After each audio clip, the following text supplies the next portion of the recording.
The morning sun spilled gold across the sprawling naval base, reflecting off rows of polished boots and the spotless white of 1,000 dress uniforms. The air shimmered with the hum of jet engines in the distance, the metallic tang of salt, and the restless pulse of ceremony. For many, this was the biggest day of the year, the annual commissioning event where new officers were sworn in and the fleet celebrated its own. Banners flapped in the ocean breeze, cameras flashed, and proud families lined the outer fence, waiting to glimpse their sons and daughters. At the center of the parade ground stood Rear Admiral Marcus Hale, a man forged in the fires of command. His uniform was immaculate, every metal polished, every crease sharp. His cold gray eyes surveyed the gathering with the detached precision of a man who'd seen too much and tolerated little. He had commanded ships through storms, navigated the politics of war rooms, and buried too many good soldiers. To him, this ceremony was less about celebration and more about discipline. He checked his watch. 900 hours, on schedule, as always. At the security gate, a convoy rolled in, 3 black SUVs and a single military jeep. The vehicles slowed near the platform, engines purring before shutting off in unison. From the first SUV stepped Lieutenant Commander Ryan Cole, one of the youngest officers on the base, ambitious, witty, and dangerously overconfident. Cole was the kind of man who could charm a room and irritate a superior in the same breath. His record was excellent, but his humility non-existent. Trailing him was a female security officer, dressed in standard tactical fatigues, rifle slung over her shoulder. Her cap shaded her face, but her bearing was unmistakable, steady, unflinching, and disciplined. Cole's gaze found her immediately, and a smirk tugged at the corner of his mouth. "Didn't know they were hiring models for guard duty now," he muttered, just loud enough for the officers beside him to hear. A few chuckled under their breath. The guard didn't respond. She moved to her assigned post near the stage and stood at parade rest, silent, motionless, her eyes hidden beneath her brim. Cole wasn't done.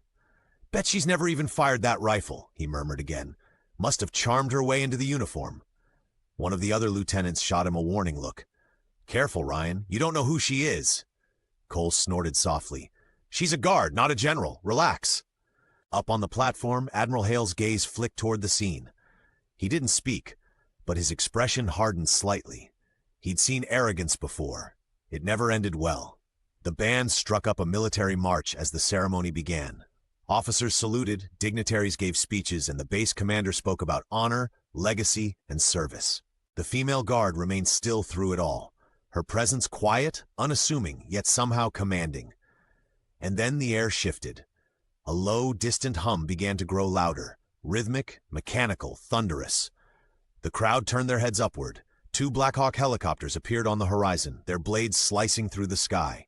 As they neared, the ground trembled with each rotation.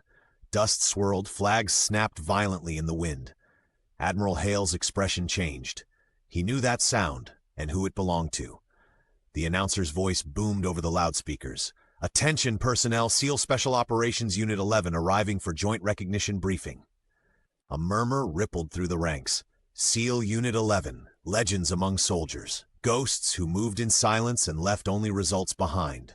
The choppers landed beyond the tarmac, and 6 figures stepped out, each in dark operational fatigues, their insignias muted, their movements precise. Leading them was Commander Jason Ward, a man whose reputation preceded him. Calm, disciplined, and dangerous, the kind of leader whose silence spoke louder than any speech. As the team approached the ceremony platform, something unexpected happened. Commander Ward slowed his pace, his gaze fixed on the female guard near the stage. She didn't move, didn't even glance his way. But something in the air tightened, an invisible thread of recognition. Then, to everyone's astonishment, Ward stopped. He straightened and saluted her.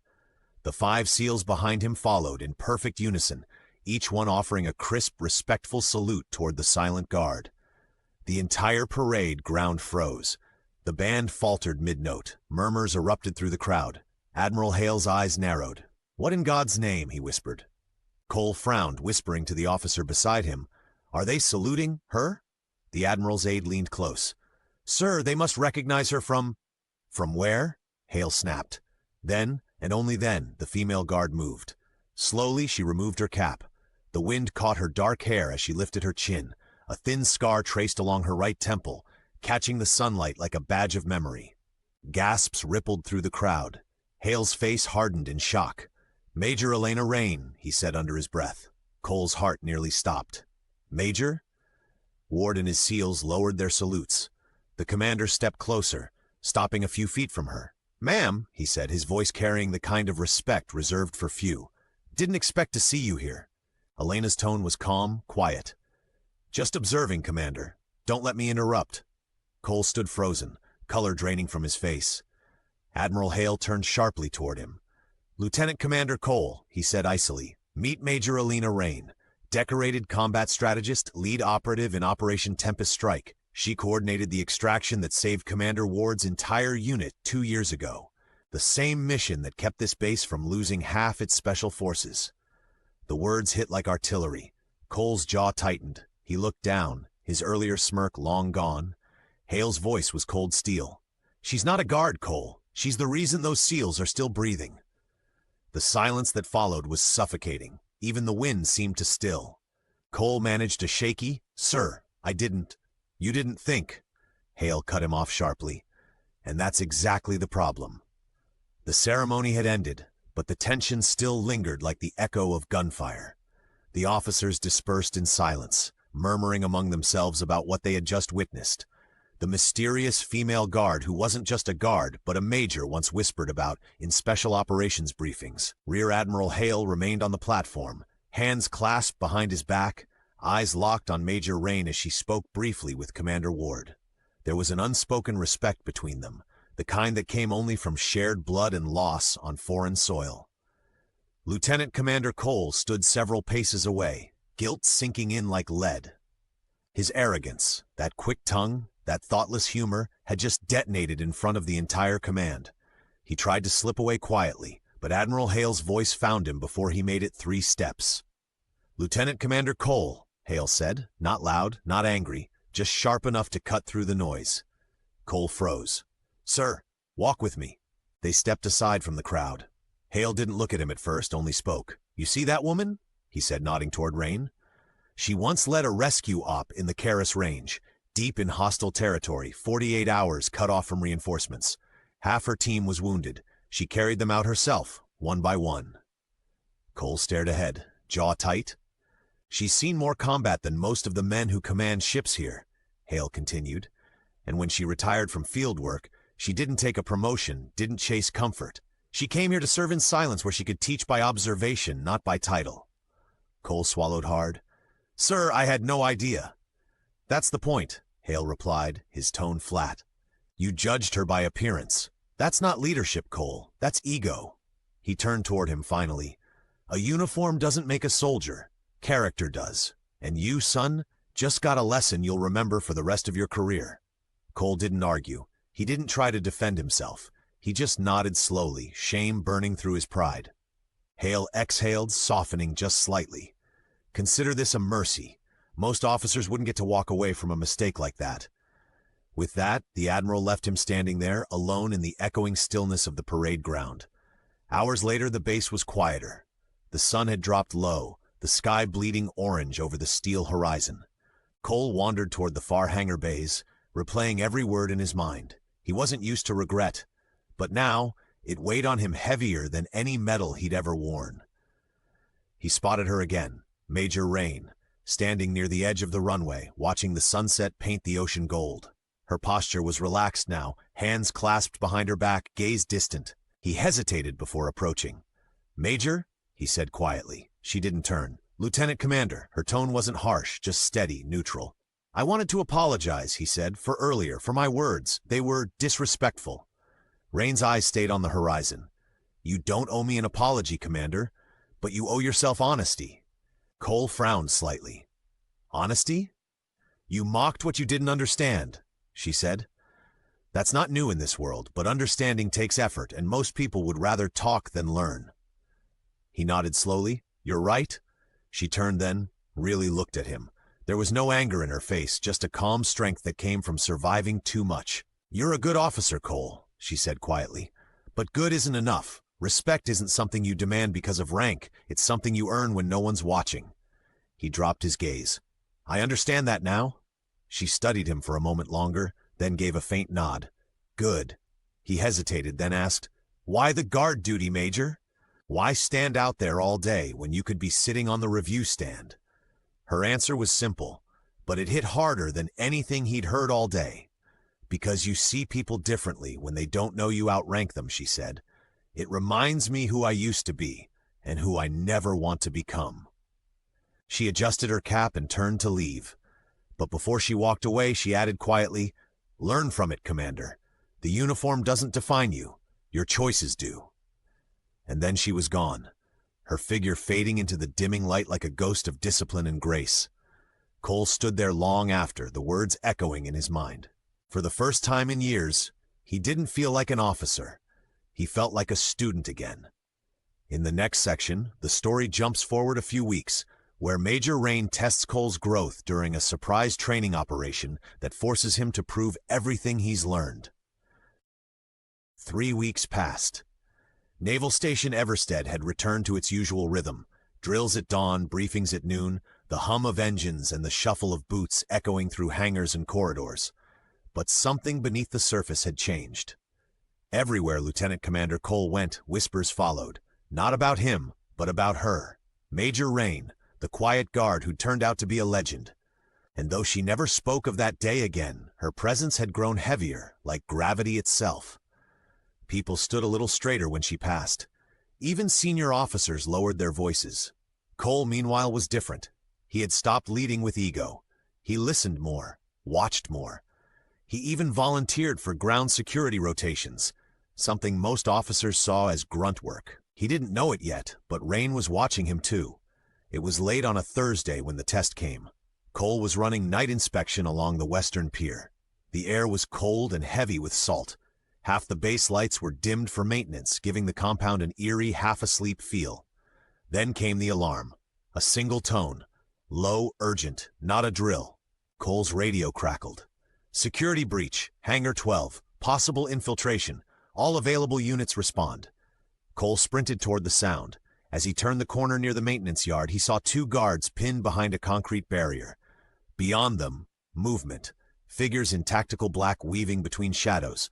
Live rounds cracked through the night. Cole dove behind a forklift. What the hell? Who's out there? No answer, just the hiss of wind through metal and the echo of boots. Then through the chaos came a voice, calm, sharp, commanding.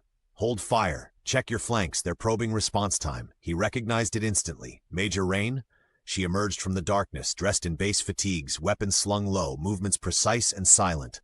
Cole blinked in disbelief. Major, what? Is this an exercise? Her eyes were locked ahead, scanning. Simulation. Unscheduled. You're in charge of the west perimeter. Let's see if you've been paying attention. He swallowed hard, adrenaline surging. Yes, ma'am? Rain motioned toward the container stacks. 3 intruders, armed. Think. Don't react. Anticipate. Cole took a breath, remembering her words from before. Respect isn't demanded. It's earned when no one's watching. He raised his hand, signaling to the 2 pinned guards.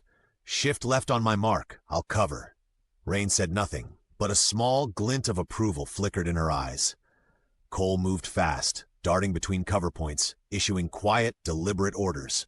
He wasn't panicking this time. He was thinking, watching angles, reading the field. One of the intruders broke cover. Cole fired a controlled burst. Paint rounds splattered across the target's vest. Contact neutralized, he called. Rain's voice was steady. Don't get cocky. You've got 2 more ghosts in the dark. He smiled slightly at her choice of words. Copy that. They moved together now, her movements fluid, almost soundless. Even in the dark, she seemed to see in ways others couldn't. Then from above, a flash. Simulated explosive charge. Cole reacted instantly. Down! He barked, shoving a guard clear just as debris from a dummy blast rained down. Rain turned toward him, not startled but analyzing. You felt that before you saw it, she said quietly. He nodded, breath heaving. Learned from the best. Minutes later, the sirens ceased. The intruders, base training operatives, emerged from the shadows, their gear marked with blue paint hits. A voice echoed over the comms. Exercise complete. West perimeter secured in record time. Cole turned to face Rain, chest rising and falling, sweat cutting through grime. That was your doing, wasn't it? The whole thing. She gave a faint smile. Not mine. Commands. But I made a suggestion, he frowned. You were testing me. No, she said, adjusting her cap. I was giving you a chance to test yourself. Cole let out a shaky laugh. Guess I passed? Her eyes softened just slightly. You didn't freeze. You led. That's all leadership ever is. He nodded, then said quietly, Why me? Why bother? She paused for a long moment. Because someone once gave me the same chance, she said, and I almost threw it away. Then, just like before, she turned to leave, blending into the fog that rolled over the pier. But this time, her limp was barely noticeable. Cole watched her go, realizing something profound. She wasn't just training him. She was reminding herself that her service still mattered. Hours later, as the base settled into silence again, Cole wrote in his logbook, Leadership is not loud. It's the quiet decision made in the moment no one is watching. And courage is remembering who taught you that. Morning sunlight bled across the base, soft and gold, catching the gleam of the flag rising over Naval Station Everstead. The world was quiet again. Drills resumed, boots struck pavement, radios hummed with mundane chatter. But for Lieutenant Commander Cole, everything felt different. He'd spent the night replaying the exercise in his head. The chaos, the discipline, the way Rain had moved through it all like she'd written the playbook years before. Every lesson she'd taught him wasn't just about combat or rank, it was about character. Still, something nagged at him. Why had she been there at all? Why was a major, a woman of her reputation, working security at a naval gate? He found his answer that afternoon. Cole stood outside the administrative wing, waiting for clearance to deliver his report. Through the glass, he spotted a familiar face. Commander Hensley, the same man who'd once mocked Rain's presence at the ceremony months before. The man's voice carried through the half-open door. You can't be serious. Reinstating her? She's been off the grid for years. Another voice, the base director's, calm, firm. She never left service. She took voluntary reassignment after the Sudan operation. You know what she gave up for that team. Cole froze. Sudan. He'd heard whispers. A classified SEAL operation gone bad. Ambush. Extraction failure. He leaned closer, heart pounding. She lost half her squad, Hensley said, his tone softer now. Blamed herself. She requested a non-combat post. Guard duty. Exactly, the director replied. And in all those years, she's trained more capable men and women than any academy ever did, including your golden boy, Cole. Cole stepped back, the words hitting him harder than he expected. She chose the gate, not because she was demoted, but because that's where she felt she could still make a difference. That evening, as the sun dipped low, Cole found her where she always stood, by the checkpoint, cap pulled low, eyes scanning the horizon. Major Rain? She turned, her face unreadable as always. Commander Cole. He saluted, crisp and deliberate. She raised a brow, faintly amused. He lowered his hand. I heard about Sudan. For a moment she said nothing. The distant hum of engines filled the silence.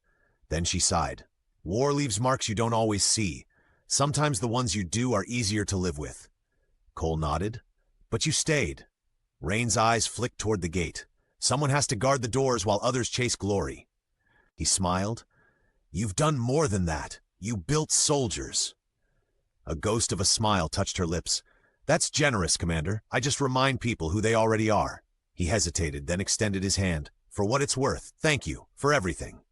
She looked at his hand for a long moment, then shook it. Her grip was firm, steady. You did the work, Cole. I just held the mirror. As she turned to leave, the base intercom crackled to life. All units, report to parade grounds. Ceremony commencing in 5. Rain adjusted her cap. Guess it's showtime. Cole frowned. Ceremony? She gave him that half smile again, the kind that told you she always knew more than she let on. When they reached the grounds, rows of sailors stood at attention. A podium had been set up under the flagpole. Admiral Thompson himself waited there, silver hair catching the breeze. Cole joined the formation, but his eyes stayed on Rain.